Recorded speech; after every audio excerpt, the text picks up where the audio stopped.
Lideramos el camino de la opinión pública y buscamos que la cultura del debate alcance consensos y soluciones a los problemas de nuestro país.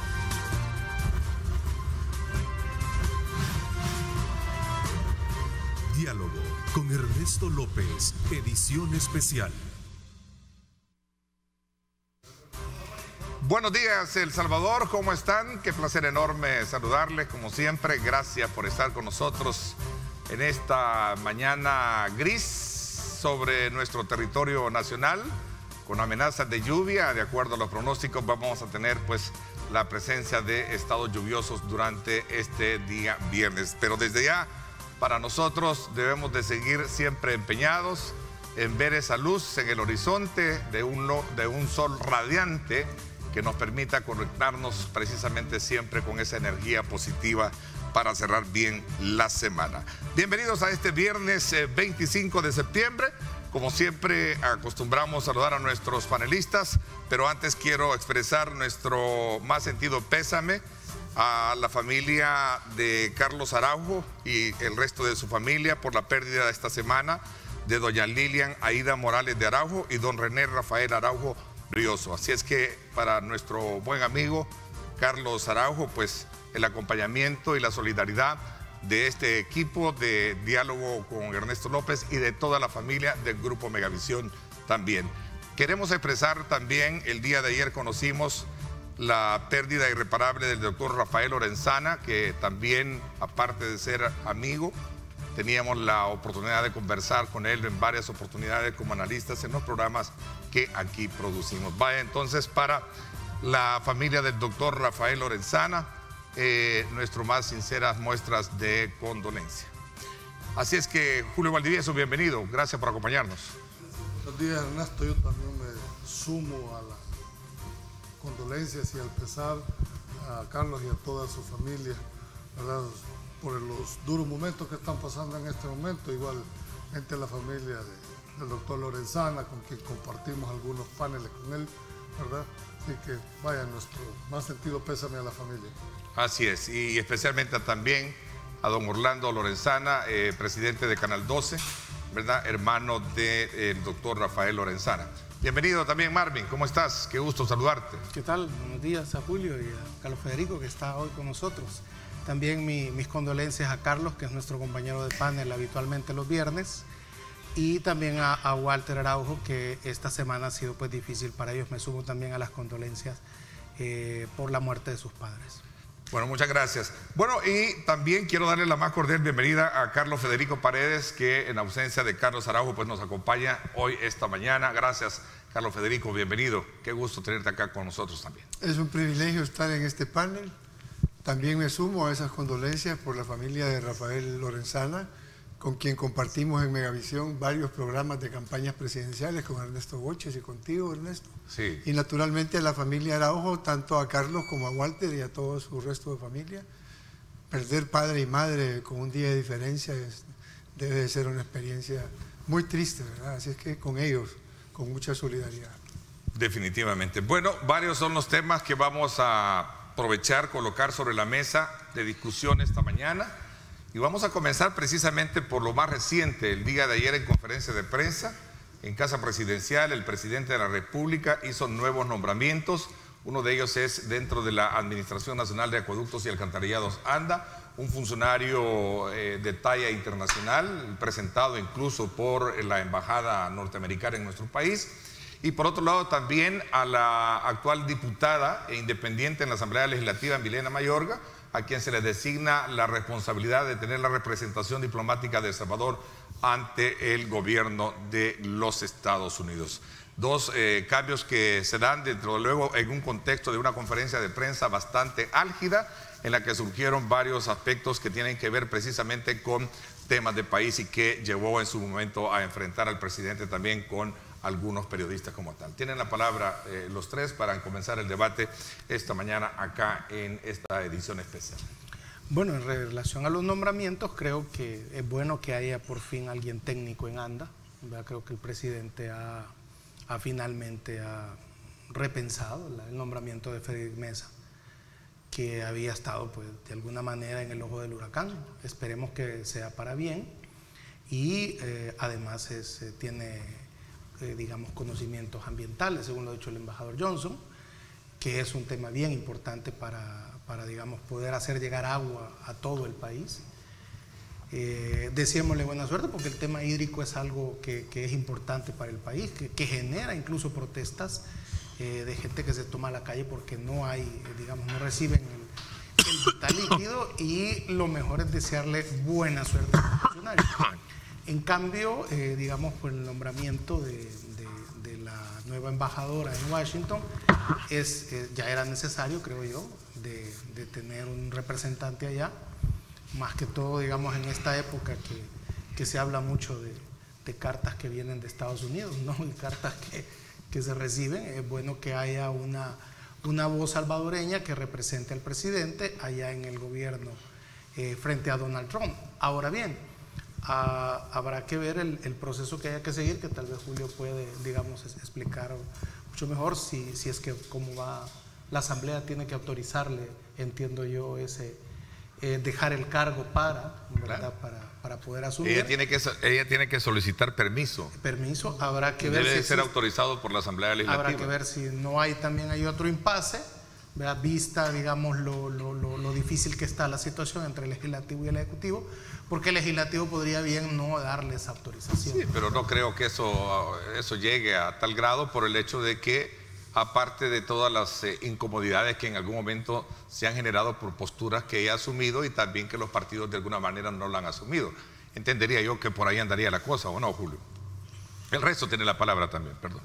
Bueno, yo no creo que todo presidente tiene la libertad para nombrar las personas que lo deben de acompañar en su gabinete. Son nombramientos directos del presidente. Y quizás algo de resaltar en el caso de ANDA, como ya lo dijo Marvin, creo que ya los perfiles de los candidatos empiezan como a resaltar un poco más el tema académico, el tema de expertise que se pueda tener en los puntos específicos, sobre todo aquellas entidades que demandan, dijéramos, un nivel académico específico, una experiencia determinada para el desempeño del cargo. Las leyes de creación, tanto dijéramos de algunas autónomas, específicamente ANDA, CEL, el Banco Central de Reserva, establecen requisitos, porque son las leyes de constitución, son leyes de creación, dijéramos, de esas entidades, en el cuales sus requisitos y los perfiles están, dijéramos, muy fríamente establecidos, con una rigurosidad legal en la normativa. Por lo tanto, cualquier incumplimiento a esa normativa puede acarrear nulidad en el nombramiento. Pero vemos que ya personas con un nivel académico, con una trayectoria de experiencia, empiezan a ser designadas. Creo que empieza la recomposición de los, dijéramos, de los verdaderos personas que van a terminar con el presidente en su gabinete. Tradicionalmente el primer año es un año en el gabinete donde hay acomodos, estira y encoge, compromisos políticos, compromisos de campaña, ¿verdad?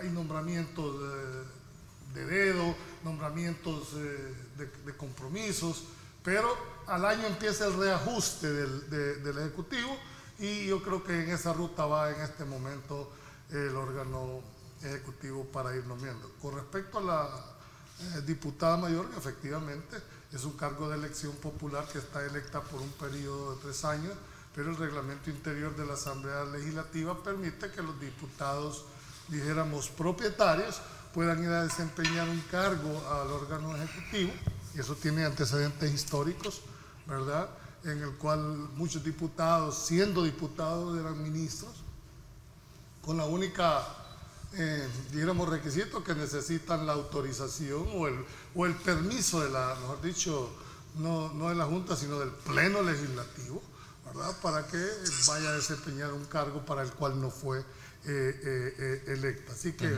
jurídicamente no le veo más que una voluntad política de querérsela autorizar o no querérsela autorizar. Y a eso súmale que también será el gobierno que tendrá que dar el beneplácito también de la aceptación del nombramiento. Pero hay la mejor de la suerte para ella en términos de ser una salvadoreña que puede también desempeñar un papel bien importante. Pero con una aclaración, ¿sí? Debemos de entender lo que significa la embajada nuestra en Washington con nuestro principal socio, no solo comercial, es bien desafiante el puesto. 3 millones de salvadoreños en los Estados Unidos. Lógicamente el rol del embajador, que es nuestro representante allá, se entiende que es de todos los salvadoreños, de los que votaron y no votaron por un partido político.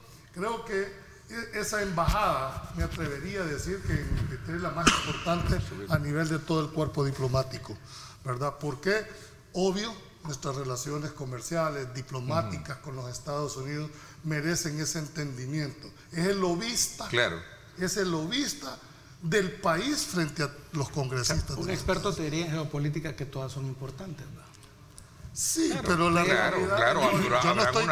No quiero, sí, tener razón, pero no quiero desmerecer que las demás no sean importantes. Estoy diciendo es una de las Yo más solo, importantes. antes de darle la palabra a Carlos Federico, porque hay otro nombramiento esta semana y que me parece oportuna la presencia de Carlos Federico aquí, que se ha nombrado un nuevo presidente del Banco Central de Reserva. Y entiendo que un diputado del FMLN ha establecido que se van a presentar a revisar, no sé si al azar en lo constitucional el nombramiento, porque al parecer hay una violación en la ley orgánica del Banco Central de Reserva. Entonces, ya que tú estás aquí, sería interesante saber si es cierto ese argumento que ha presentado o que ha dicho en esta semana. Es otro elemento que se puede introducir dentro de la discusión, pero mantengámonos ahorita en el orden del análisis que estamos haciendo en cuanto a lo que sucedió el día de ayer, precisamente en el marco de esta conferencia de prensa. Carlos Federico, entonces también. Gracias Marvin por ceder la palabra.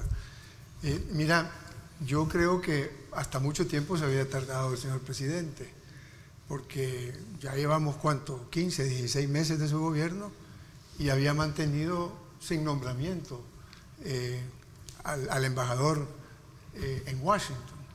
Y muy extraño y muy curioso que Washington no le hubiese exigido reciprocidad, porque en la diplomacia se exige la reciprocidad. Si tú, como presidente Trump, tienes a un embajador, El Salvador debió haber puesto un embajador, ¿verdad? Y no tener un agregado comercial. Entonces, yo creo que es un vacío que obviamente se sentía en los círculos en Washington, se planteaba. Déjame decirte que no solo es un vacío a ese nivel. Ha habido plazas como la de Mauricio Silva en el BID, que es una plaza a la que tiene derecho El Salvador en el banco, que ha pasado pero largo rato y tampoco ha habido nombramiento. No sé si ya lo habrán nombrado. Entonces hay una serie de recursos que El Salvador tiene, no solo en la embajada, sino que también en organismos financieros internacionales, que de alguna forma, por diferentes razones, el presidente las tendrá y él tendrá que explicarlo. No ha tomado las decisiones para nombramiento. Entonces a mí me alegra mucho. Segundo, me alegra mucho el perfil de esta muchacha, una muchacha joven que no se va a desperdiciar, porque ya en la asamblea prácticamente tenía sus días contados, ¿verdad? Y la relación con su partido político de origen pues no era muy buena, todos lo sabemos. Así es que la experiencia capitalizada por ella como diputada en el Congreso y todas las relaciones políticas que ella ha desarrollado, creo que le podrán servir para hacer un buen trabajo en los Estados Unidos. Y si el presidente la ha nombrado, como decía Julio, pues él tiene derecho a nombrar a su gente y a sus recursos humanos, ¿verdad? Con respecto al tema de ANDA, bueno, yo creo que era una cronología de una destitución anunciada, la del señor presidente de ANDA. Desde su interpelación hubo una serie de situaciones que se presentaron, incluso algunas mofas de parte de Carolina Recinos, que salió haciendo algunos comentarios que se podía leer entre labios, algunas expresiones peyorativas que tuvo para con él en esa presentación, en la interpelación, y la población también se expresó de manera muy en desacuerdo con algunas de sus afirmaciones, como por ejemplo, yo me hubiera tomado esa agua en aquellos momentos tan difíciles en que la población tenía no acceso a agua limpia.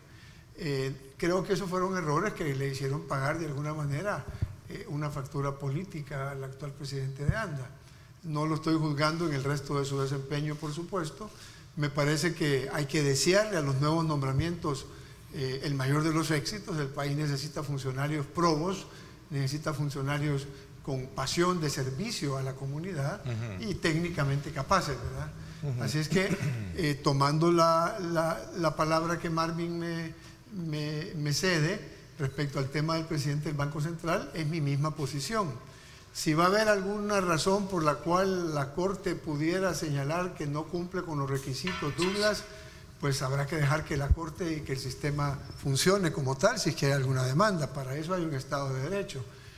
Desde mi propia perspectiva, yo he hecho un llamado el día de ayer en un programa en Canal 23 que va a salir mañana a las 4:30 de la tarde. Aprovecho para invitarlos a verlo, con José Luis Solórzano. Hago una amplia relación sobre el tema del Banco Central, sobre el papel del expresidente Martínez y naturalmente sobre el nombramiento de Douglas. Y me he pronunciado solicitándole a los mercados financieros el apoyo al nuevo funcionario. Si la Corte toma una decisión en un sentido u otro, será el Estado de Derecho el que va a privar. Y tendrán razón y derecho aquellos que pueden acudir a esas instancias a colocar una demanda señalando que no cumple con los requisitos de la ley orgánica del banco. Yo no quisiera... A ver, pero sí existe entonces la exigencia, digamos, parametral del perfil que debe de tener, ¿o no existe? Bueno, existe naturalmente una serie de requisitos, ¿verdad? Okay. Pero en lo fundamental priva el criterio de interpretación respecto a si él llena el requisito de experiencia dentro del sistema financiero.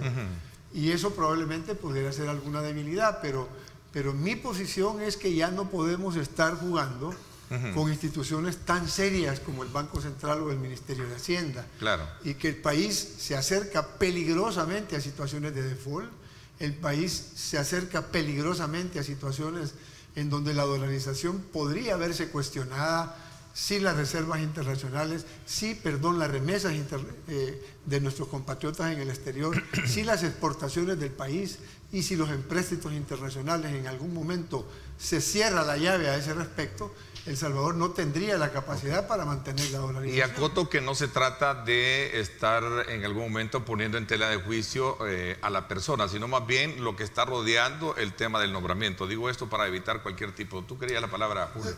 Mira, yo cuando Carlos Federico afirma sobre el tema de la interpretación, yo creo que ahí deberíamos de hacer un poquito más analítico en cuanto a qué significa interpretar. Se interpreta, bueno, por lo menos las reglas de hermenéutica jurídica que nos enseñan a los estudiantes de Derecho, y digo estudiantes porque toda la vida pasamos estudiando, ¿verdad? Nos las define el Código Civil en el artículo 19, que es la literalidad. Significa que cuando el sentido de la ley es clara, no se desatiende el tenor literal. En otras palabras nos dice, mire, el primer criterio de interpretación de una norma es lo que dice claramente. Entonces se interpreta lo oscuro, se interpreta lo que no es entendible. Entonces yo creo que el presidente tiene todo el derecho de nombrar a la persona que él considera que lo va a acompañar. Me imagino que para hacer un nombramiento hicieron todo un análisis de carácter jurídico al puesto donde está. Y si el Ejecutivo ha interpretado, ¿verdad?, de que reúne los requisitos, procedió a su nombramiento. Porque no podría entender que alguien no viera los requisitos mínimos que debe exigírsele a una persona, sobre todo en el caso del Banco Central, que tú lo sabes, es una ley de constitución de la institución, con un rango, dijéramos, de ley de creación. Entonces, el incumplimiento de uno de los requisitos puede aclarar. Creo que tú tienes un punto importante. Primero, eres abogado e interpretas bien el tema de ese concepto que yo referí como interpretación. Hay que tener cuidado en este programa cuando uno se expresa en términos jurídicos, ¿verdad? Sin embargo, yo quisiera insistir en que existe el pleno derecho para que cualquier partido político o persona interponga las demandas que considere pertinentes. Ahí no hay ninguna duda. Mi llamado de atención, en todo caso, a lo que estás planteando tú, Julio, es que el presidente ayer hizo toda una relación sobre la inconstitucionalidad del nombramiento de Apolonio Y entonces, sobre la base de ese criterio, si él está planteando que es inconstitucional el nombramiento de este funcionario porque pertenece, según su criterio, a un partido político, ¿verdad?, y hay una disposición de la Sala de lo Constitucional en ese sentido, entonces habría que ser coherentes, ¿verdad? Si está exigiendo aquí, de alguna manera tendría que respetar también que se cumpla en el nombramiento de Douglas esos criterios. Así que será un tema complicado nuevamente de la política nacional. Pero yo creo que hay que rescatar, Carlos, al final de todo esto, Ernesto, una institución de ese calibre, lo que representa para el país. Tú dijiste, estamos acercándonos a un posible default, en lo que entramos en una discusión, si hay una interpretación literal, si reúne o no, en cuanto al... Yo no digo que no es que dejemos a un lado la parte formal, sino que veamos la parte de realidades que el país está demandando en este momento, de tener todas sus instituciones a nivel, dijéramos, correcto, de nombramiento. ¿Por qué? Te puedes imaginar un país sin un banco central. Me vas a decir, bueno, pero ya con nosotros no emitimos moneda, esta es la función. Pero es que el Banco Central de Reserva no solo está limitado al tema para controlar tu propia política monetaria. Hay otras, dijéramos, actividades tan importantes en el sector gubernamental que el hecho de mantener la céfala, una institución de esta categoría, tendría, dijéramos, consecuencias muy negativas para el país, del cual yo creo que deberíamos de dar ese salto, Ernesto. Este país demanda una gran dosis de entendimiento, de racionalidad, que no lo estoy viendo por este momento. Claro, cuesta encontrarlo, pero cerrando el caso, vaya entonces nuestra felicitación, ¿verdad? Y el mejor deseo de éxitos para Milena, como esta designación tan importante, la cual desde luego ha hecho el presidente de la República el día de ayer en este evento, donde desde luego decía hubo bastante temperamento fuerte de enfrentamiento incluso con la prensa misma, pero bueno. Para todos los funcionarios nombrados, ¿verdad? Claro. Y para todos el resto de funcionarios de ANDA y el resto, ¿no? También incluso hasta el Banco Central de Reserva, si es que no hay ningún problema con relación a su nombramiento. Sala de lo Constitucional pide a la Fiscalía investigar delitos por exigencia de requisitos de prueba PCR, otro de los temas que estuvo gravitando y gobernando durante la semana, Carlos Federico. Mira, en el tema este de la Sala de lo Constitucional, y aquí voy a tener mucho cuidado porque ya expresé algún término jurídico que no fue muy bien recibido por Julio, y tiene razón, pues la hermenéutica jurídica tiene su propio rigor, ¿verdad? Así es que debe tener uno mucho cuidado. Yo pienso que en el tema de la Sala de lo Constitucional lamentablemente se está nuevamente calentando el ambiente. Las declaraciones del presidente el día de ayer se pasaron llevando de encuentro nuevamente a la Sala de lo Constitucional. Y incluso vieron ustedes el día de ayer hubo una serie de magistrados y de jueces que haciendo solicitudes de respeto al sistema de Naciones Unidas, señalando que había un continuo irrespeto por parte del presidente de la República de mandatos judiciales, ¿verdad? Y que las sentencias de la Corte no son respetadas. Y ahí Julio nos podrá aclarar, ¿verdad?, que efectivamente una sentencia de la Sala uno puede disentirla, pero no hay más remedio que cumplirla. Y yo creo que en este sentido, esa continua discusión que mantiene el presidente de la República con la Sala de lo Constitucional y esa manera pública de expresarse respecto a sus desacuerdos genera un ambiente de irrespeto a la institucionalidad peligroso, que además lleva a sus funcionarios a cometer una serie de atropellos y de disparates en algunas declaraciones. Mira, a mí me pareció algo absolutamente impresionante escuchar, no voy a mencionar qué ministro fue, no quiero comprometerlo, pero ustedes vayan a las redes y observarán que hubo un ministro que dijo lo siguiente: qué lástima que cuando habían tirado el insecticida para la langosta no habían habido diputados de la Asamblea Legislativa para recibir el veneno. No, hombre, eso yo no sé si desde el punto de vista legal es sujeto a una demanda judicial, ¿me entendés? Eso me parece una cuestión absolutamente insólita. Sí, pero es el resultado de lo que Julio decía, pues que es un país que requiere de una alta dosis de entendimiento y de bajarle precisamente a ese tipo de Pero mira, de yo he llegado al convencimiento que Angela Merkel tiene razón, ¿verdad? El tema es un tema de invertir en la educación. ¿Y por qué? Porque la ignorancia es atrevida y cuesta dinero, hombre. O sea, realmente en este país se dice cualquier disparate en las redes sociales sin ningún tipo de sustentación. Y estoy hablando de un lado y del otro. Entonces yo creo que debemos de frenar un poquito eso y que las personas que son funcionarios públicos deben de entender que el respeto a la institucionalidad está por encima de cualquier valor en este sentido, porque nos estamos llevando de encuentro a sectores poblacionales que no tienen los niveles de educación adecuados y los ponemos a compartir una serie de elementos de los cuales carecen de completa formación para poder opinar. Marvin, ayer fueron congresistas demócratas. Hoy se conoce de la postura de algunos congresistas republicanos alrededor de mostrar su preocupación por la forma en cómo se está manejando esa relación interinstitucional en el país. ¿Qué piensas? Yo creo que ayer el presidente en la cadena puso un ejemplo muy interesante que hay que quizás traspolarlo con lo que decía Julio y que lo decíamos el miércoles. Todo hay que leerlo ya en clave electoral. De esa confrontación que él citaba de ejemplo, cómo está haciendo la campaña electoral en Estados Unidos a propósito de las cartas que envían los congresistas para urgirlo que cumpla con respecto a la libertad de expresión, que no acose a los periodistas y que respete las sentencias de la Sala de lo Constitucional.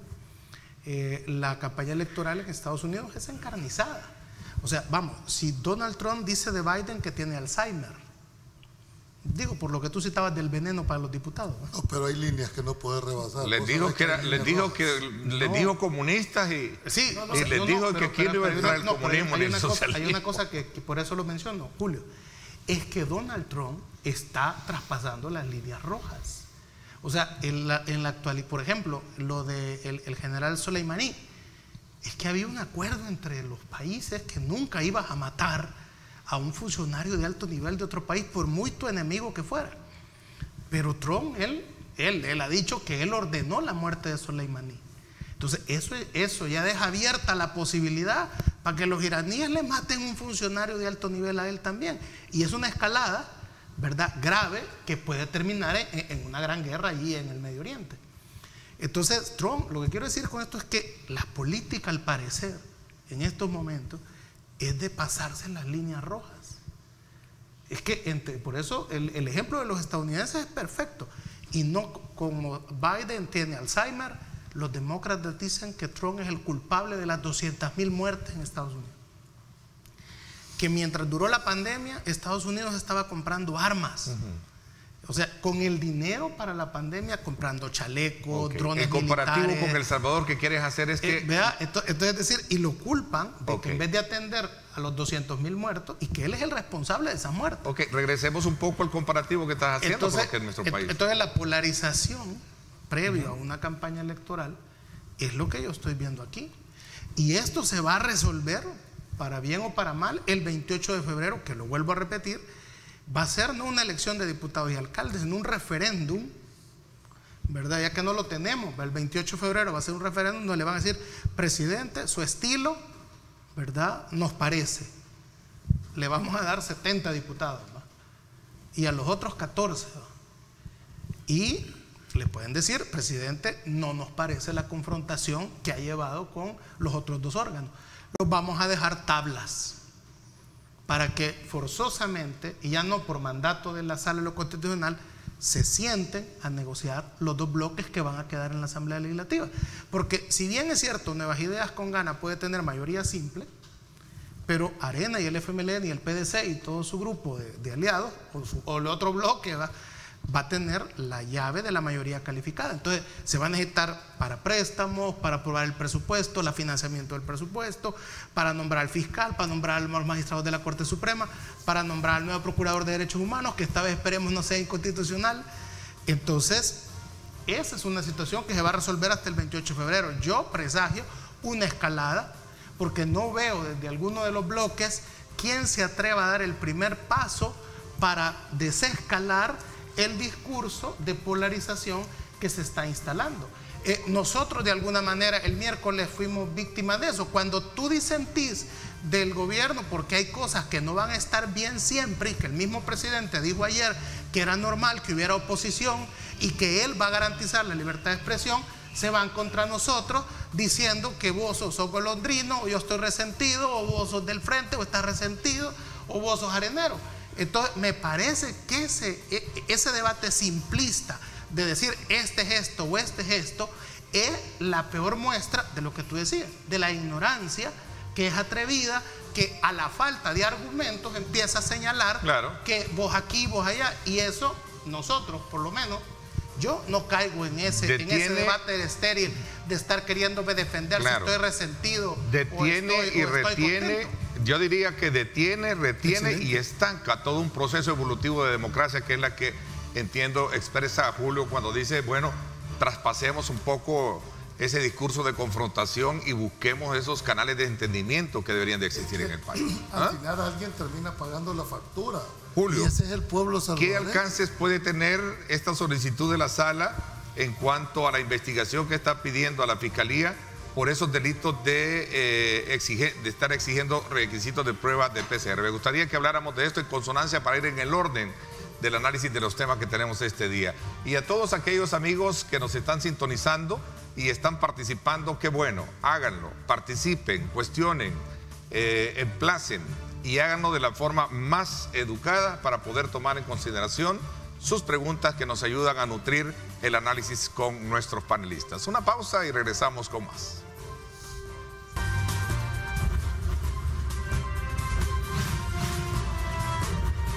Diálogo con Ernesto López, edición especial.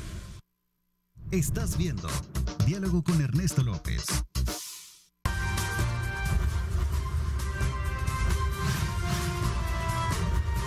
Diálogo con Ernesto López, edición especial. 7 de la mañana con 3 minutos. Gracias nuevamente por estar en sintonía de esta edición especial de Diálogo con Ernesto López del día viernes, en donde recapitulamos los temas importantes de la semana y los ponemos sobre la mesa para su respectivo análisis. Carlos Federico Paredes con nosotros nos acompaña este día, Marvin Aguilar y Julio Valdivieso. Decía, Julio, ¿qué alcance puede tener esta investigación que la Fiscalía ha hecho a solicitud de la Sala de lo Constitucional? Los magistrados consideran que el gobierno incumplió parte de esta resolución. Incluso un párrafo de este documento dice: es bastante claro para esta sala que la orden girada a las aerolíneas es un censurable artilugio por medio del cual las autoridades implicadas pretendieron transferir a particulares el ejercicio de un acto de autoridad a fin de no sortear la resolución judicial. Mira, no quisiera terminar la última parte porque esta cámara, Federico, me recordó algo. Yo siempre he venido insistiendo, Ernesto, en que debe haber una línea de entendimiento del cual no debe de pasarse. No comparto cuando entramos a un calendario electoral en el sentido de que eso te legitima cualquier cosa, y no es cierto. Creo que al electorado hay que plantearle una plataforma de qué es lo que vas a llegar a hacer. Los problemas de este país no se resuelven con esa confrontación, ni se resuelven por decretos. Aquí vamos a salir adelante cuando se creen las condiciones de educación, de salud. Cuando estén creadas esas condiciones, lamentablemente son 15, 20 o 25 años. Costa Rica no es Costa Rica y con envidia de la sana, porque a ellos se les ocurrió, fue un acuerdo de país que querían ser por los próximos 25 años en el tema educativo, y mira dónde está. En 1940. Claro, pero hay algo que yo sí quisiera, y con esto, ¿verdad? Creo que los problemas no son los partidos políticos, es la sociedad misma. Nosotros los salvadoreños quizás no hemos sido como conformados para dialogar, sino para confrontar. O sea, y entre más confrontado haga una persona, y no quisiera pues que se vaya a interpretar mal la situación, pero esa es mi percepción. Nosotros estructuralmente estamos hechos para confrontar, y lo ves desde el simple inicio cuando cuestionamos a un amigo. No, mira, está bonita esta palabra, sí, pero mira los zapatos que andan feos, no le da con la cartera. Siempre estamos confrontando. No estamos buscando un tema de diálogo, de entendimiento, de buscar una racionalidad. Y ese esquema es sociológico, ¿me explico? Y político. Nosotros vamos a ver resultados cuando formemos ciudadanos que están hechos ¿para qué? Para el diálogo, para la discusión. Pero cuando no tenés los elementos de juicio para sostener un debate, caes entonces en lo que digo. Okay. Contestando Brevemente, para pasar a otros temas. Puntualmente a lo que vos decís, mira, aquí ya no vamos a entrar a discutir el fondo, las razones del por qué llegan a la conclusión. Aquí ya estamos frente a una de las segundas etapas. Yo puedo disentir con la sala de lo constitucional, me ha sido una persona muy crítica a ciertas decisiones, pero jamás he dicho no debe de cumplirse una de las decisiones. Primero por el tema de la seguridad jurídica del país. Aquí discutíamos el día miércoles de que muchos medios ya conformaron 4 delitos. La verdad que la sala no dijo eso. La sala le da o le certifica a la Fiscalía la posible comisión de hechos delictivos, investigue. Será la Fiscalía la que va a analizar esa certificación que le ha hecho la Sala de lo Constitucional, va a evaluar, y si él cree que existen los elementos de juicio suficientes para intentar una acción o que esa acción del Ejecutivo cae en un ilícito penal, tiene no solo el derecho y la obligación, porque en este caso específico hay un mandato directo al fiscal. Dentro de la Constitución, el artículo 196, el Alzheimer, de 193, que le da la facultad al fiscal general, dice, corresponde al fiscal general. Numeral 6, leo textual: promover el enjuiciamiento y castigo indicado por delitos de atentado contra las autoridades y de desacato. Entonces es un mandato expreso específico, pero ¿quién es el que lo tiene que incoar o iniciar? Es el fiscal. El fiscal va a analizar todos los elementos de juicio, porque entramos a una etapa de judicialización, ya no de interpretaciones, ya no de mandato. Si el fiscal no logra sostener este caso en los tribunales, le va a venir otro revés.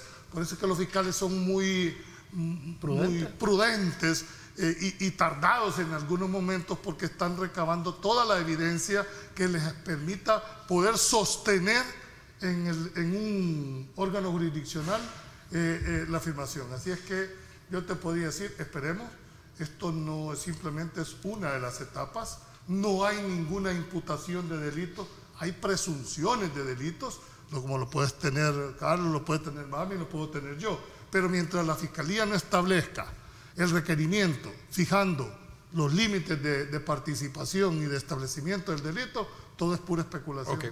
A eso sumarle, no sé si quieren agregar algunos valores jurídicos, porque es un tema bastante jurídico, o pasamos a analizar también esta protesta que realizaron el día de ayer trabajadores de varios municipios representando las alcaldías, donde están exigiendo precisamente el pago del FODES al Ministerio de Hacienda, que de alguna manera representa una situación crítica en el marco de las necesidades que tienen los municipios. Pero yo solamente, si me permiten agregar algo a lo que dijo Julio, creo que cada órgano de Estado tiene que poner la barba en remojo, porque aquí de lo que se trata es que los órganos de Estado critican a los otros órganos de Estado, pero no se ven en el espejo y no realmente hacen un esfuerzo serio por mejorar el cumplimiento debido de sus responsabilidades, el cumplimiento ético de sus responsabilidades, ¿verdad?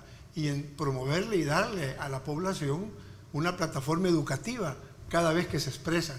Mira, no es posible que en un país con problemas culturales como los nuestros, los liderazgos políticos se atrevan a incendiar el cañaveral, hombre. Si es que Pachita estaba el agua, si es que la dopamina, decía aquí Marvin fuera de cámara, ¿verdad? Como un elemento de desahogo del salvadoreño en las redes sociales, ¿verdad? Se expresa cualquier tipo de comentario y cualquier tipo de estado de ánimo. Y yo creo que los líderes políticos tienen una responsabilidad de educar al país, y cada vez que un líder expresa su opinión debe de hacerlo sabiendo las consecuencias que va a traer, ¿verdad? Y a lo que puede arrastrar a personas que no tienen el nivel educativo y cultural suficiente. Los pueden llevar incluso hacia actos de violencia. O sea, las amenazas que están recibiendo empresarios producto del asedio de algunas instituciones del Estado en contra de ellos son impresionantes. O sea, el día de ayer el presidente de la República en una cadena de radio comenzara a criticar a un medio porque su propietario es imán. Perdón, ese es perder la perspectiva de la presidencia de la República, hombre, si representa a todos los salvadoreños. Y ese es un conflicto que debió haber sido resuelto por otras vías. ¿Cómo se puede estar continuamente negando la representatividad del sector empresarial, que ha sido la propia Asociación Nacional de la Empresa Privada la que ha escogido a su liderazgo? Sí, me parece que en una cadena nacional y en una conferencia de prensa que lo está viendo el mundo, el país, perdónenme, pero se pone en una condición realmente de menos de tercer mundo. Bastante, pues por eso digo bastante vulnerable si lo queremos ver en términos de ser atractivo. Pero eso pasa no solo por el señor presidente de la República, pasa por el Ejecutivo, pasa por el Legislativo y pasa también por la Corte Suprema de Justicia. Tenés un problema, como alguien dijo, es un problema institucional del país, no solo es de uno.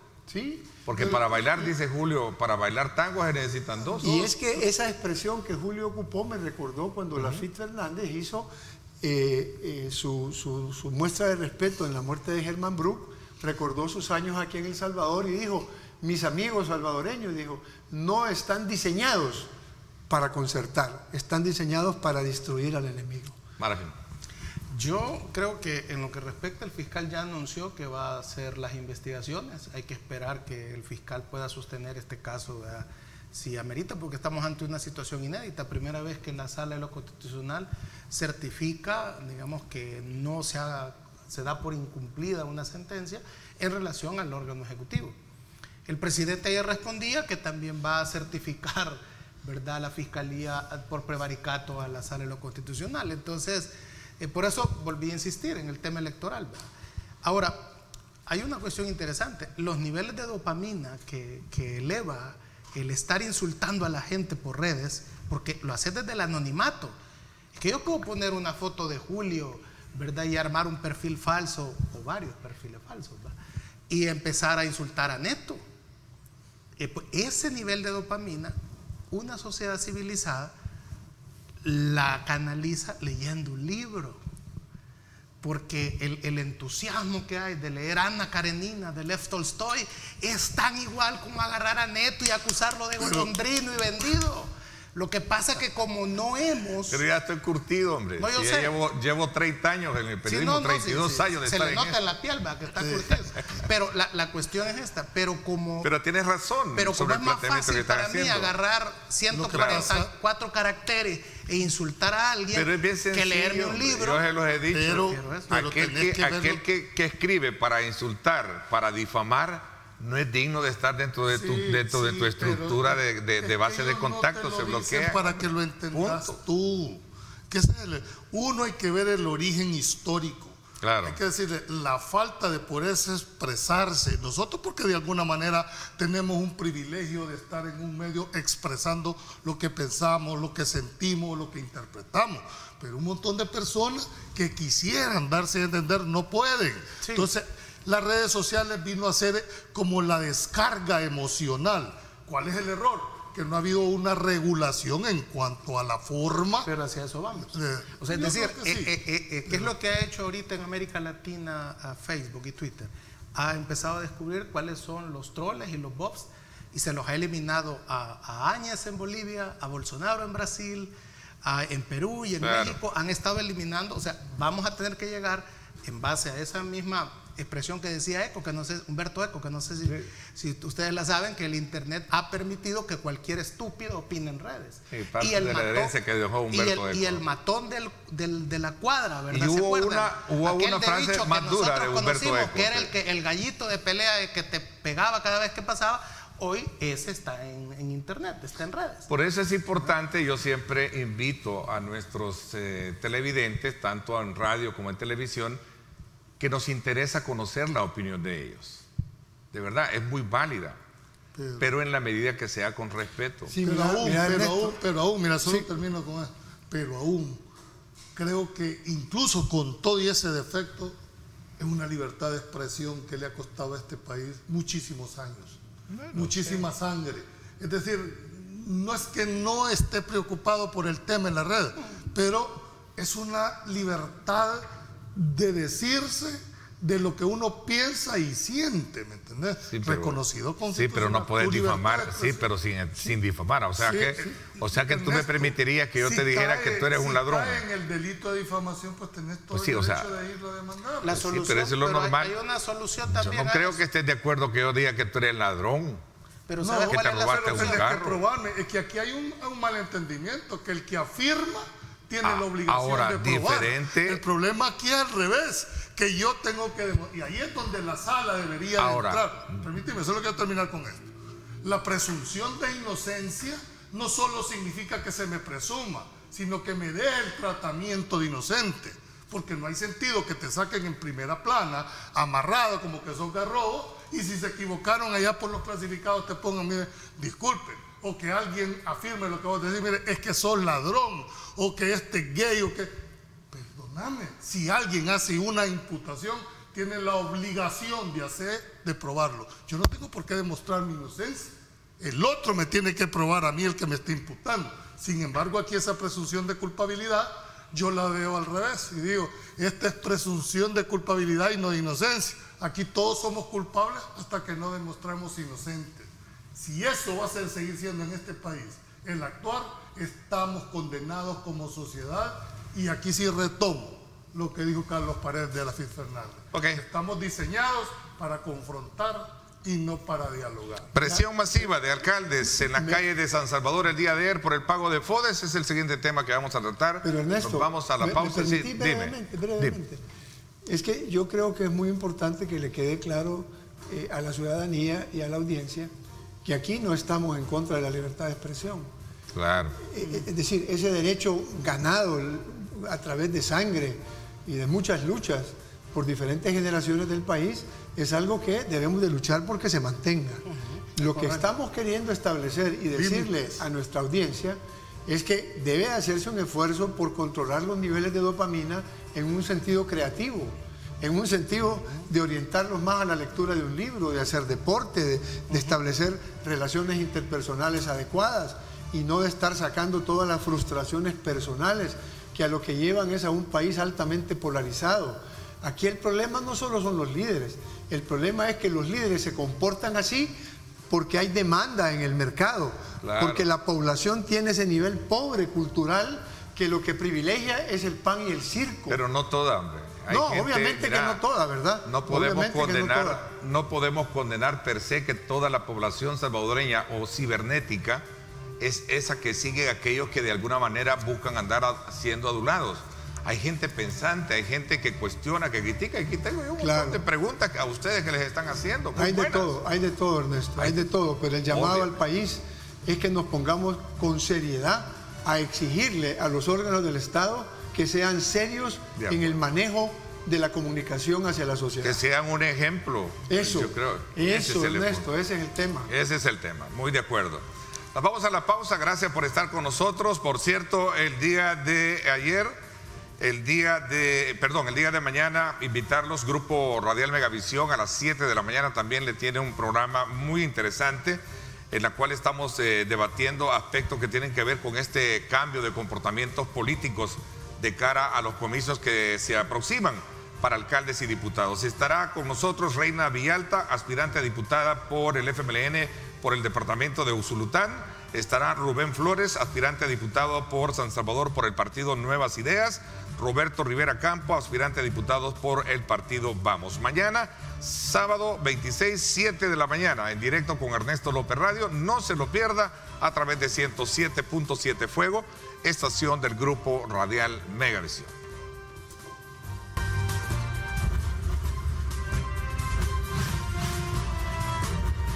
Diálogo con Ernesto López, edición especial. Estás viendo Diálogo con Ernesto López.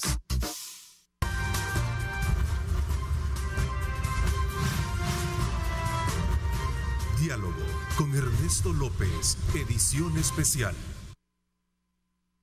Bueno, gracias nuevamente por estar con nosotros. Queremos invitar a que tengan muchísimo cuidado todos aquellos amigos habitantes del sector de Soyapango, especialmente en el redondel de Unicentro. Estas imágenes representan a inundaciones que se han generado en este sector, producto de las últimas lluvias que han caído en el país. El problema que se puede presentar ahí es que cualquiera de los vehículos que se somete en esta área podría verse afectado la parte eléctrica y podría tener problemas a la hora de movilizarse. Así que desde ya tengan muchísimo cuidado y un llamado también para las autoridades para que lleguen a este lugar y despejen esa área de esa cantidad de agua. Alcaldes de todo el país junto a representantes de la comuna realizaron una marcha masiva que se concentró en el Ministerio de Hacienda. Lamentablemente, dijo el ministro, a manera de colocar un poco en el balance de la situación, lamentable que los alcaldes hayan engañado a los empleados de sus alcaldías para hacer un mitin político acá frente a nuestras instalaciones. A ver, ¿qué piensan al respecto? Bueno, yo creo que los alcaldes y sus empleados tienen derecho a manifestarse. Según lo que se ve, si no hay salarios en el órgano judicial y la Asamblea Legislativa, igual pueden salir a pedir que se les pague, ¿verdad? Entonces, lo que podemos ver en los próximos días es que se pueden ir sumando más empleados, ¿verdad? Pero ¿y por qué no se les habrá pagado el FODES? Bueno, el FODES siempre tiene un atraso, entiendo. Pues para mí la cosa está clara, ¿va? No hay dinero. No hay dinero. ¿Y dónde está el dinero? Ese es el síntoma, Ernesto, ¿verdad? ¿Sí? De la factura que vamos a tener que pagar en un momento determinado. Y esto empieza. Esta es una manifestación. El Estado funciona solo a base de ingresos por parte de los impuestos. Desde hace más de 30 años aquí ahí tenés un experto. Aquí tenemos un economista que nos puede colocar mejor. Desde hace más de 30 años, quizás me atrevería a decir 35 años. Yo entiendo que desde la dolarización es que se comenzó a hacer ningún presupuesto ha sido, dijéramos, presentado de manera equilibrada con tus recursos propios. Sostenible. Y si no me desmentís. Es decir, que los ingresos del Estado sean suficientes para pagar sus compromisos. De eso no ha habido en este país por los últimos 30. Siempre ha sido necesario, ¿verdad?, equilibrarlo a través de deuda, ya sea interna, la chequera, etcétera. ¿Qué es lo que pasa? Que el Estado no tiene los recursos, con una capacidad de endeudamiento muy limitada. Estás a menos de 7 días de presentar el nuevo presupuesto 2021, con todo este problema que está circulando. Llegó un momento ya en que vienen los que hubo. Alguien iba a pagar la fiesta de esta noche. Llegó el momento. Esta es la goma, dijéramos, porque cuando estás en la fiesta... Y mira, regresemos a la dopamina. Ya no en las redes, la dopamina institucional. ¿Y cuál puede ser la reacción de la Asamblea Legislativa para ponerle más problemas al gobierno? No le va a aprobar. Mandar a traer por apremio al ministro de Hacienda, porque eso será lo conveniente para un país. Claro que no, hombre, si el ministro de Hacienda tiene que presentar el presupuesto la otra semana, ¿cuál es la prioridad de él que atender? Con todo respeto a la Asamblea Legislativa. Pero si la Asamblea quiere generarle problemas políticos más al gobierno, lo va a mandar a traer por apremio para hacer un show político. Sí. Ese pan y circo es la irresponsabilidad a la que me estoy refiriendo. Las instituciones tienen que tener claridad de lo que están haciendo, hombre, y no llevarse de encuentro a todo el resto de la sociedad por sus propios intereses políticos. Y lo hemos dicho en este programa, Carlos. Creo que la oposición tiene que tener una visión estratégica de poder estar. Yo sé que formal y legalmente tienen toda la potestad constitucional y legal para mandarlo a traer por apremio. Claro, eso no se discute. Claro. Ahora, mi pregunta es, ¿será lo más adecuado? ¿Será lo más conveniente en este momento? No lo sé. El derecho se aplica en tiempo y lugar, ¿verdad? No, pero te digo, pero estén conscientes de las consecuencias de las decisiones que uno toma. Exacto. Yo no me estoy refiriendo a que no tengan esa potestad legal para hacerlo. Cuando uno toma una decisión, lo debe tomar no en función de la decisión, sino en función de las consecuencias. El ministro dijo, hagan lo que quieran, dijo. Es una respuesta política. No es una respuesta política, pero además yo creo que el ministro tiene la suficiente claridad mental, es del hombre muy inteligente que cuenta. Es muy inteligente. Tiene que tener la dosis más de tolerancia, ¿verdad? Más de olfato político. Sí. Conozco a Alejandro en ese sentido. Él va a llegar a la Asamblea. Una ex magistrada de la Corte Suprema de Justicia y me pide pues no dar el nombre, pero me dice, es triste, Ernesto, el silencio ante el impago de salario a 2 órganos de Estado. También parece que hay problemas en el tema del Ministerio de Justicia, del órgano judicial. El abordaje que yo te estoy diciendo es que este tema no es jurídico, el tema es político, es de oportunidad. Volviendo al tema del ministro de Hacienda, por supuesto que la Asamblea tiene toda la facultad constitucional, y no así lo dice el artículo 132, pues. Es potestad de la Asamblea y de la Comisión Especial hacer uso de los procedimientos judiciales para que haga la comparecencia, porque la fuerza, hay que decirlo, llega hasta hacerlo comparecer. Más allá no puede, es decir, a él lo llevan no para que declare, sino al incumplimiento a la orden que ha dado la Asamblea. Ahora, pero él va a ir la otra semana. Va a ir, hombre. Va a tener que presentar el presupuesto. O sea, él va a estar el miércoles ahí, el 29. Él va a ir. Pero no es el mismo sentido de su participación, ¿verdad? Sí. Yo lo que te digo es que estás a menos de 7 días de llevar tu presupuesto 2021, que es el que rige el actuar de toda la administración, y lo vas a llevar fundamental para el país, hombre. Y lo vas a llevar por apremiado. O sea, ¿será lo que este país necesita? No. Ahora, habrá que ver también ya con el presupuesto si va a necesitarse otra vez bonos, ¿verdad? Si va a necesitarse financiamiento. Son 56. Que son 56 diputados. Y decime cómo lo va a presentar financiado. Decime de dónde va a sacar el dinero. Eso ya te lo dijo Julio, nunca se ha presentado un presupuesto equilibrado. Siempre hay una brecha, y esa brecha se resuelve por la vía del endeudamiento. Claro. Y ahí la Asamblea le autoriza al gobierno a endeudarse por un monto determinado para equilibrar el presupuesto. ¿Y tú crees que se lo van a aprobar un endeudamiento? Honestamente. Se lo van a aprobar, pero por razones políticas pudiera ser que no en diciembre, como fue el año pasado que lo logró Nelson Fuentes. Pero tiene que ser presentado en esta adelantada. Tiene que ser presentado en estos días. La magistrada, te digo, tiene razón, pero hay que llegar al fondo. No se paga porque no se tiene, o no se paga porque no se quiere. Son dos cuestiones totalmente diferentes. Lo que pasa es que cuando ya el presidente de la República, en una conferencia de prensa, en una bodega allá por la aduana, etcétera, expresó claramente: no le voy a pagar a la Corte Suprema de Justicia o a los diputados. ¿Se recuerdan que expresó eso? Incluso Nelson Fuentes pagó y trajo una consecuencia casi de que le piden la renuncia, ¿verdad? Entonces, si ya un presidente de la República ha establecido revanchismos en ese sentido, ¿qué se puede esperar respecto a responder esa pregunta? ¿No pagan porque no hay o no pagan porque no quieren? Para generarle presión al otro órgano del Estado. Veamos el ámbito que decís que no quieren en ese aspecto. Porque no quieren. Yo no lo estoy aseverando que no quieren, pero digo, si ya el presidente lo expresó claramente en una ocasión, no le voy a pagar. Pero no creas que es de sentido común y de lógica. Está bien que se pelee con la sala, con los magistrados si quiere, pero afectar a todo el aparataje judicial, a toda la parte legislativa o de la alcaldía, no, como que no me hace mucho clic político, incluso políticamente hablando, que te eches encima todo. Yo quisiera creer que en realidad no hay. Entonces hay dos antecedentes históricos que hay que considerar en esto. La presidencia de Araujo, ¿verdad?, que lo deponen después de 6 meses de haber asumido, precisamente por no pagar salario, e incluso la huelga de brazos caídos que quitó a Martínez, que fue que no se pagaron salarios. Claro, pero en una declaración, por favor póngame esa declaración que dio a un periódico. Un poco complicado para el país, que no es políticamente correcto, por decirlo así, pero las consecuencias, jugar con el hambre de la gente. Estamos esperando la recaudación porque ellos, los diputados, ya dijeron que no van a aprobar los fondos. Entonces, mientras ellos no aprueben los fondos, nosotros vamos a priorizar gastos. Eso quiere decir que no hay dinero. Pero una de las prioridades son los salarios. No sé, quiero escuchar al economista, ¿qué dice? ¿El economista soy yo? Sí, por eso.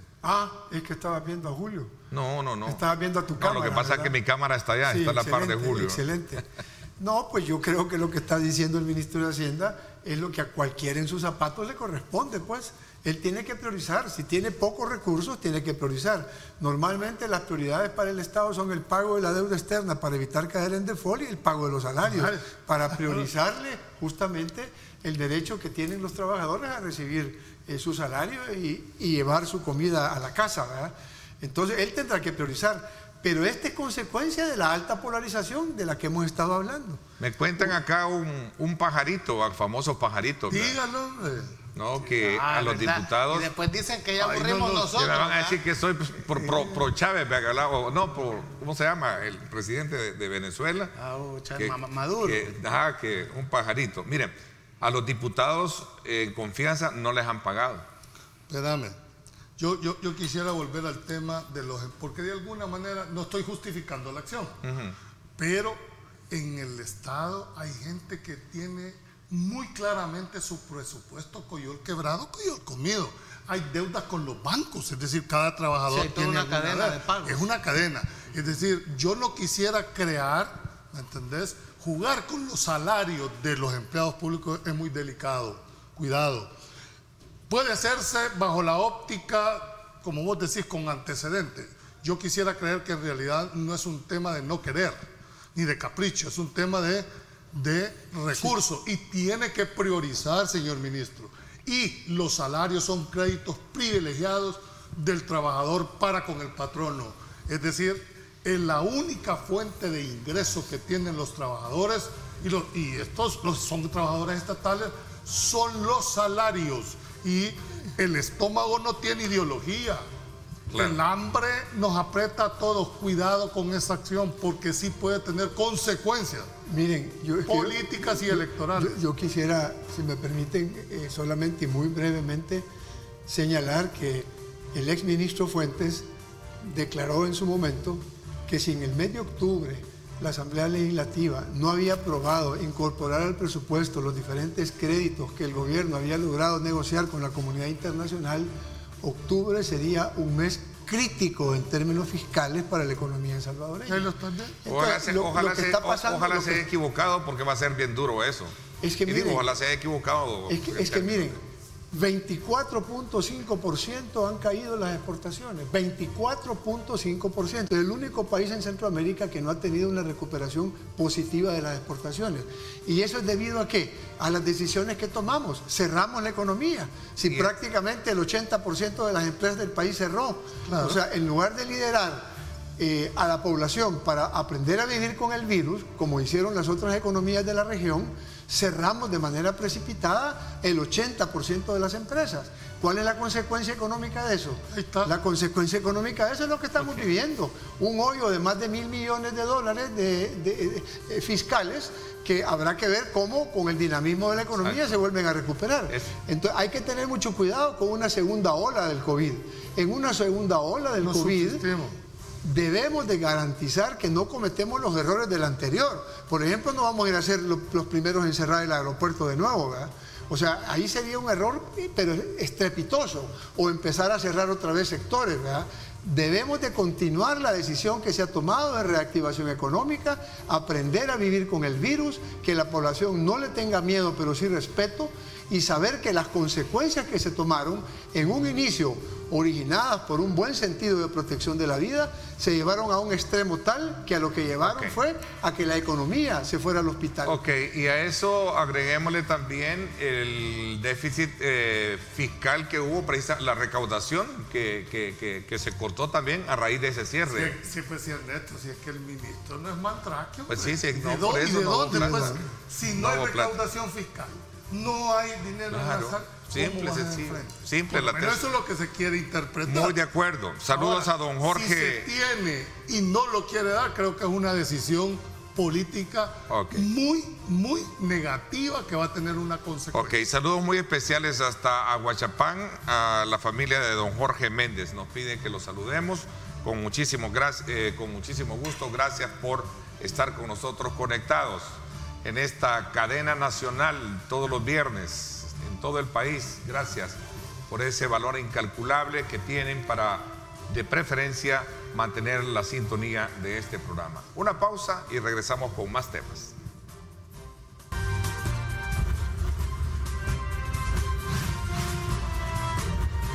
Diálogo con Ernesto López, edición especial. Estás viendo Diálogo con Ernesto López.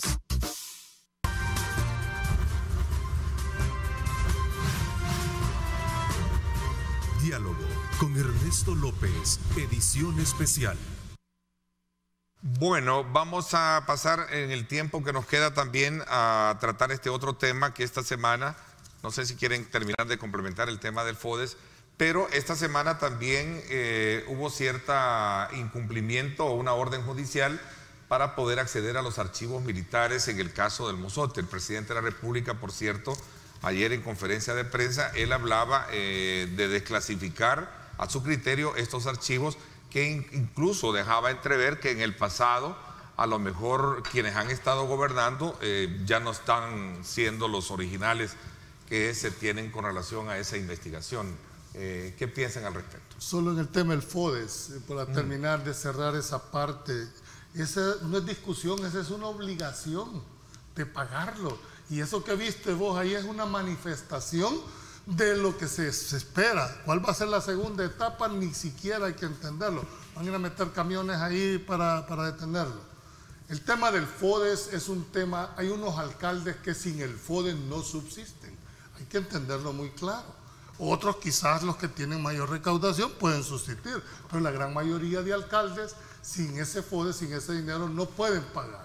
Entonces creo que eso es una decisión política que deberá ser meditada, pues, insisto, por las consecuencias que esto le puede traer al gobierno como tal.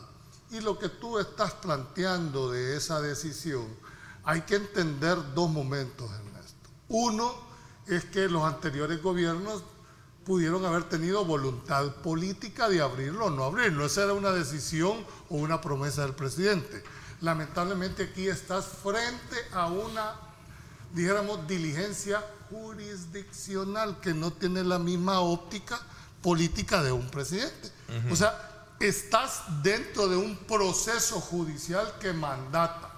Por supuesto, hay que entender lo que establece el 167 de la Constitución, ¿verdad? Perdón, 168, donde le pone ciertos límites a la información. Pero el tema aquí de fondo es el procedimiento para elaborar una diligencia judicial. Cuando el juez se apersona al lugar y no puede realizar la diligencia, simplemente va a decir de que no se pudo llevar a cabo y vuelve a reprogramar, si no me equivoco, para el 5 de octubre. Hay que esperar a ver cuál va a ser la actitud, porque el juez puede determinar a su criterio que hubo un entorpecimiento a una orden de ellos y también va a certificar a la Fiscalía. El presidente anoche en conferencia de prensa dijo que no se les dejó entrar en primer lugar porque los archivos no están en el Estado Mayor Conjunto de la Fuerza Armada. Y en segundo lugar dijo porque sospecha de un intento de infiltrarse a archivos militares actuales que son clasificados. Esa es una valoración que hizo el presidente, sí, pero esa es una diligencia judicial que no te compete ni a vos ni a mí. Eso va a ver qué dice el juez. A mí me gustaría participar en esto, si me permiten. Ellacuría, que en paz descanse, decía que lo importante no es el texto, sino el contexto. Y yo creo que en este sentido, ¿en qué contexto se está discutiendo este tema del Mozote?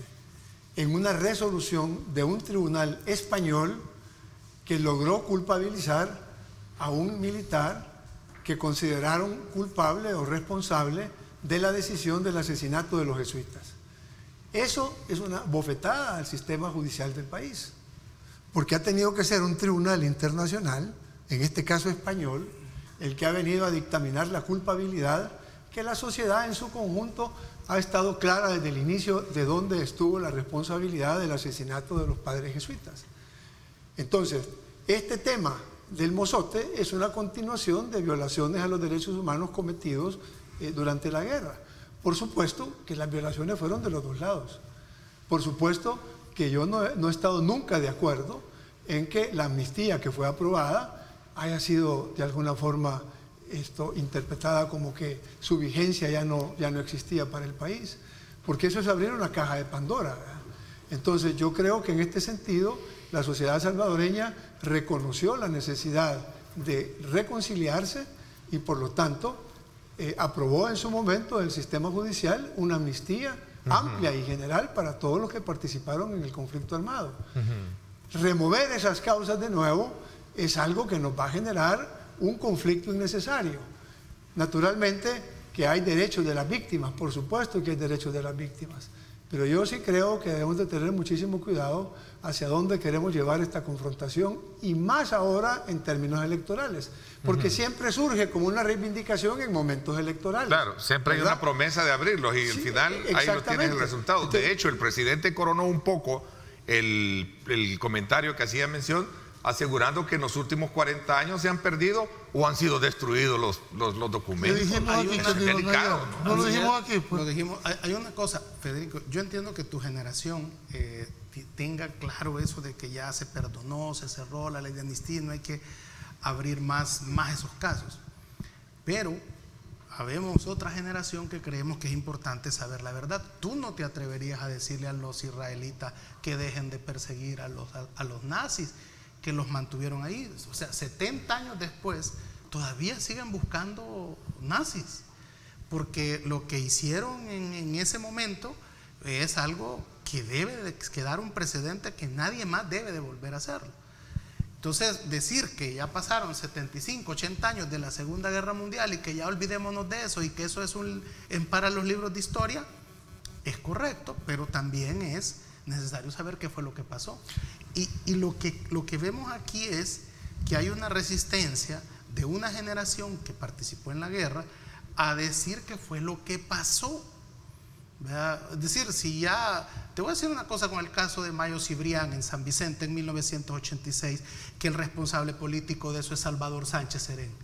¿Queremos meter preso a Sánchez Serén por eso? No, si ya está viejito, ya se va a morir, pero sí que digan qué fue lo que pasó y por qué ellos lo ajustician, lo fusilan para que no hable nada, precisamente rápido antes de firmar la paz, para que ese caso no saliera en la Comisión de la Verdad.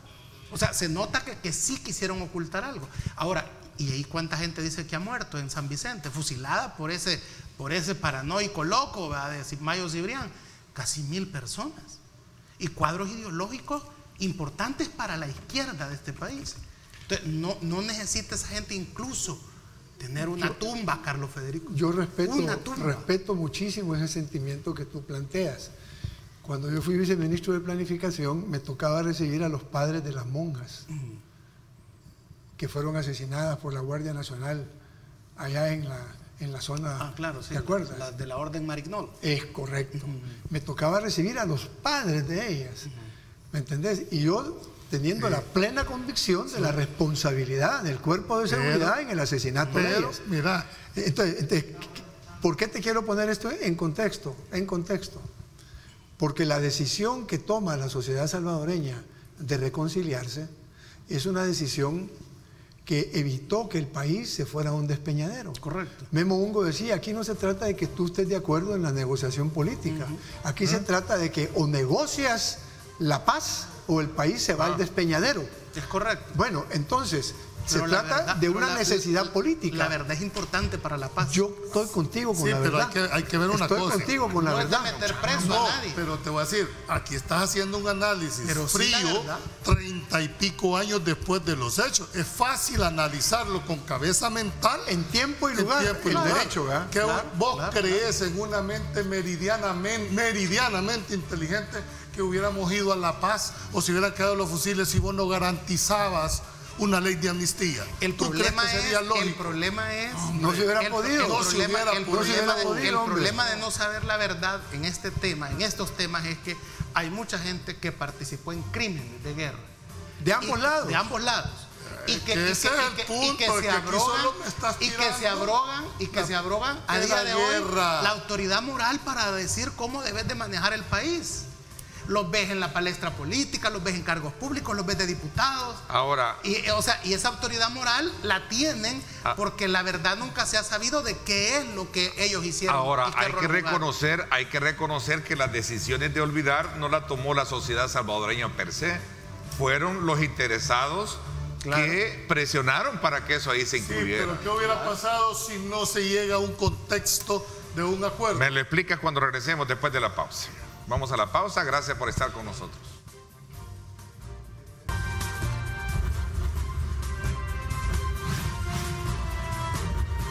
Diálogo con Ernesto López, edición especial. Estás viendo Diálogo con Ernesto López.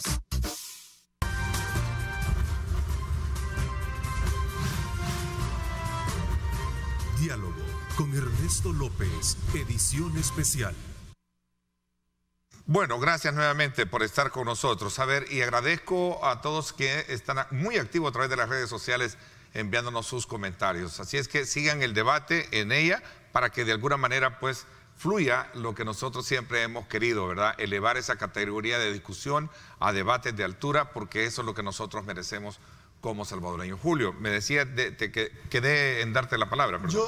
Lo que pasa es que he dicho que cuando se abordan este tipo de temas, y aquí tu famoso, vi que se te subió mucho la dopamina cuando tocan este tipo de temas. Sí, sí. Es decir, por supuesto que entendemos lo que son las víctimas, el dolor de las víctimas, es clarísimo. Nadie puede estar de acuerdo con hechos barbaries y hasta estúpidos en un momento determinado. ¿Qué pasó en la guerra?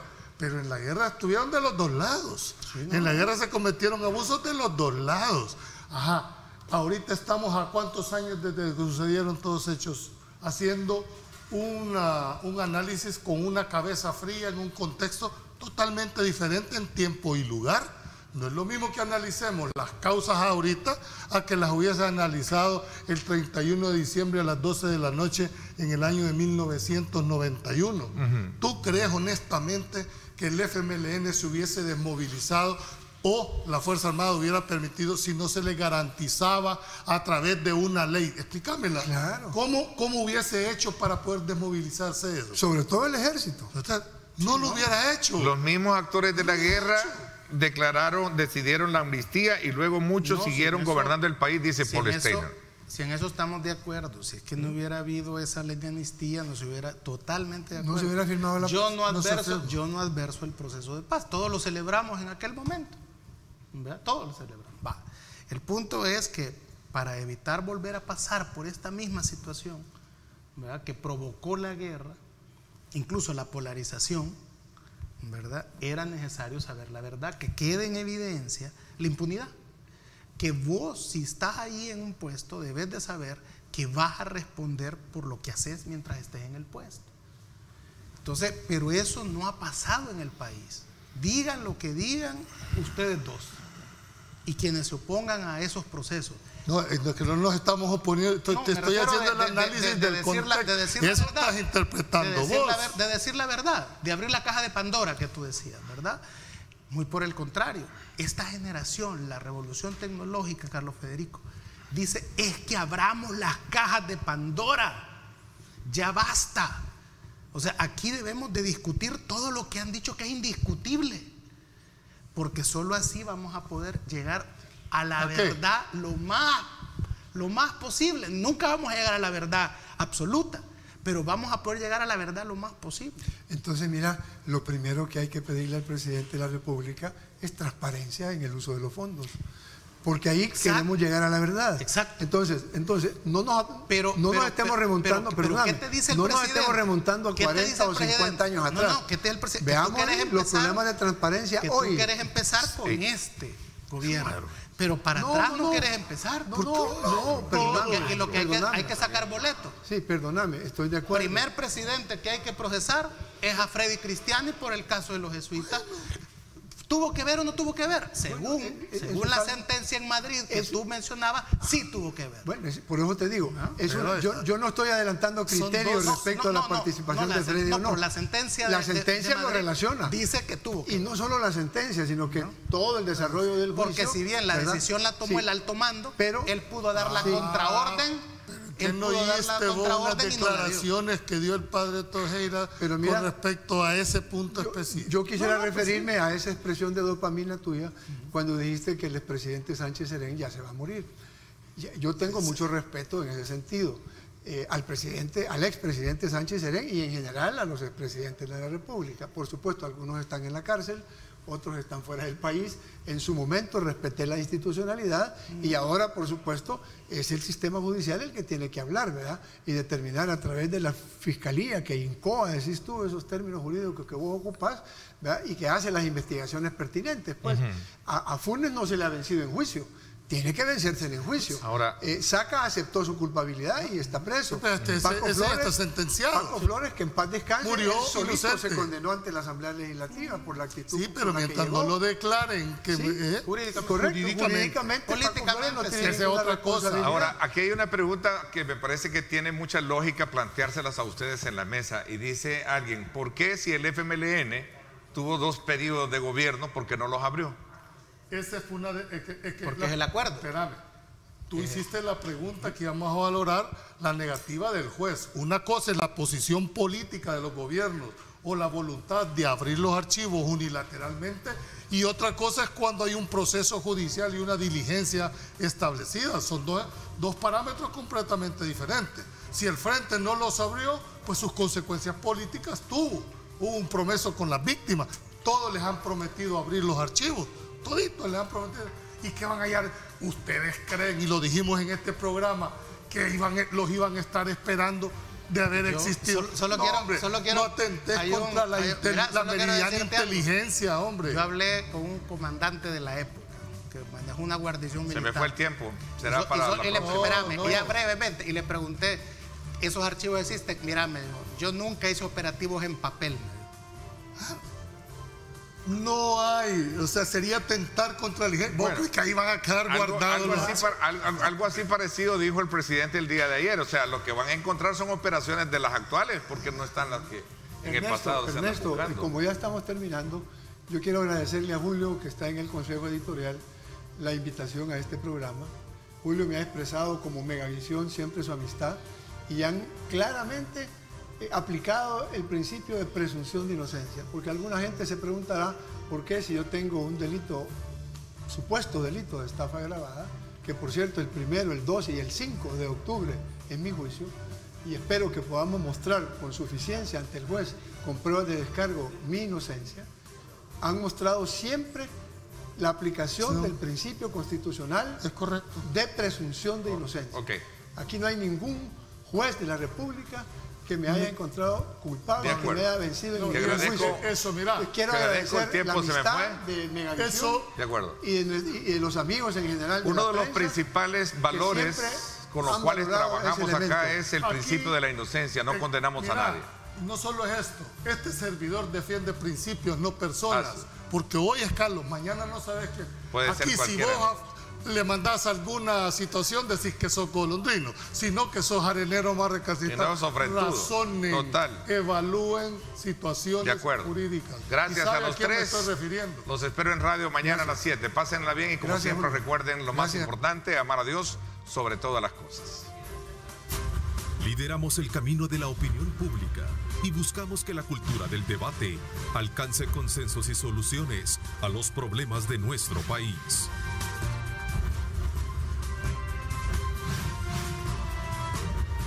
Diálogo con Ernesto López, edición especial.